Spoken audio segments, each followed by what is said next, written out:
Humanos locos, hoy mi humana decidió peinarme. Y no les voy a mentir. Esto es de las cosas más relajantes del mundo. Yo me quedo quietico, cierro los ojos y dejo que me pase el cepillo como si yo fuera un rey en su castillo. Eso sí, cada pasada le saca medio Tony. Mi pelo naranja sale volando por toda la casa.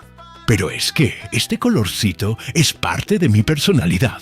Soy un gato naranja orgulloso, aunque deje pelusa hasta en el alma.